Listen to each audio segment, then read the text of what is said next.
So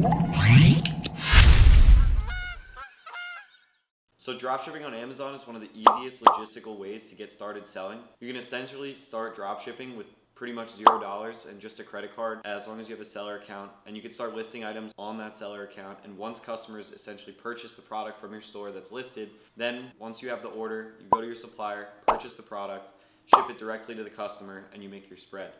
This makes it pretty easy to get started and also to scale, because all you really need to do is just keep listing items.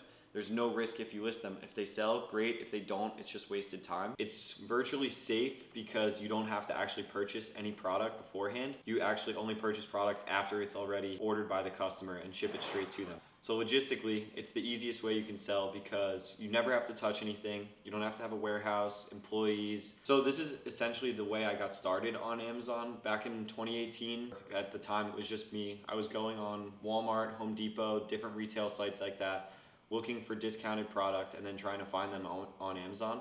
I would both source by going through the suppliers to try and find products that there was a spread on. I would also do product research by searching through other sellers, looking what they had for sale, and then trying to reverse source them and try and find the product somewhere cheaper.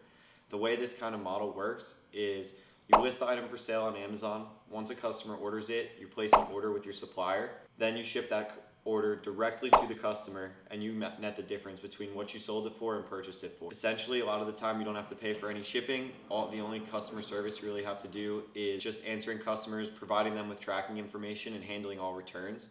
With those returns, all we used to do was just go to the supplier, request a return, and send that return label to the customer. As soon as they sent that item back and we received the refund, we would just refund the customer. This model was the easiest way to get started, and I did this for pretty much 2 years. Once we found a seller that was dropshipping for sure on Walmart, Home Depot, Target, any of those vendors, we were easily able to reverse search, find their items, see where they were getting them from, and list them for pennies cheaper in order to get the sales. It was basically like just copying and pasting, listing items. If they sold, great. If they didn't, move on. Out of every X amount of items that we listed, this amount of them would sell. With this business model, you're able to sell products that you don't have in your hands because they're being shipped direct to the customers, and you can do everything US based because these retail sites literally have items that are selling for cheaper that they'll ship for free, and you can send them directly to your customer's address. So this is about why we decided to stop dropshipping on Amazon. The issue with this model is that it's against Amazon's terms of service. They explicitly say that you're allowed to dropship, however, not from these retail vendors. What that means is you're not allowed to sell items and ship them with another retailer's box, packaging, packing slips, or anything like that. They have to be your own.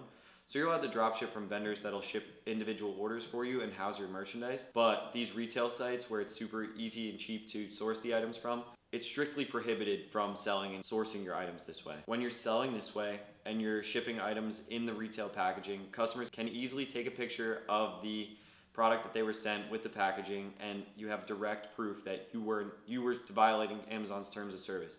So when customers have complaints about either order timing or even sometimes when the price of the item is cheaper than what they paid on the packing slip, it creates a lot of issues and you end up having a lot of negative feedback. From 2018 to 2020, we did really well. And in the beginning of 2020, once stores started to shut down, we ended up doing really, really well and scaling to like 5x from the month of February to March and then through April of 2020. But then we were hit with our first account health issue and suspended over the summer of 2020 with money held in the account. And this was really just me at the time and a couple of virtual assistants as my team. It was really stressful because Amazon had money held. We owed money to the suppliers for items that were purchased. So we obviously had to get that squared away. I ended up fixing it and I finished out the year drop shipping from August to the end of 2020. But then we were suspended for violating drop shipping policy again on like the first week of January in 2021. So once we got suspended the second time, the reason that I decided to stop is pretty deep. Around this time, I had about a year left of college and I knew that I wanted to do e-commerce full time. And I figured that dropshipping after 2 suspensions and a lot of account health issues as well as negative reviews due to the fact that we had no control over the supplier stock / supplier ship times and delays and stuff like that, I decided that it wasn't really a model where we can build a long-term outlook and a long-term sustainable business. So with all these things in mind, one, you're at the whim of whether or not suppliers have items in stock. So you're selling items before they're actually in your possession or purchased by you. And what this means is that you could end up selling an item at 4 o'clock, and when you go to fulfill the order, let's say even an hour later at 5, if that item's out of stock on the supplier, you either have to fulfill the item from somewhere else, meaning source it from another supplier, which could cost you more money or cause an issue with the customer if there's a delay, or you have to cancel the order, which ends up creating account health issues within your Amazon seller account. One of the things that we talk about with Amazon is that the most important thing is your account health and your standing with Amazon. So this really created a lot of animosity where we would have negative feedback or worried about order cancellation rates or account at-risk issues and stuff like that. So with these things in mind, with the ideology that there was no long-term outlook, I decided to stop dropshipping altogether and transition into a more sustainable model with Amazon FBA.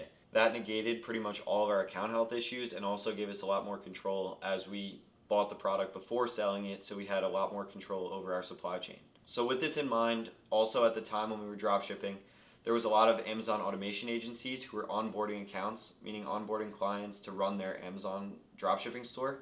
This model did work, however the issue with it is that there was hundreds and hundreds and hundreds of sellers that were basically all trying to sell the same products, as Walmart is one of the biggest suppliers. It's super easy to sell, and people would just hop on, start drop shipping. If they knew what they were doing, they would make sales, and it was just became really saturated and a big mess. There were just so many sellers who didn't know what they were doing, and so many people trying to sell the same items that they would constantly go out of stock on supplier sites, and all the good ones would obviously have all of the sellers trying to sell the same thing. Hope you guys enjoyed watching. That was just a little history of where we started from. I'm Joe. This is Strictly Commerce. If you have any questions, feel free to drop a comment below, and thank you for your business.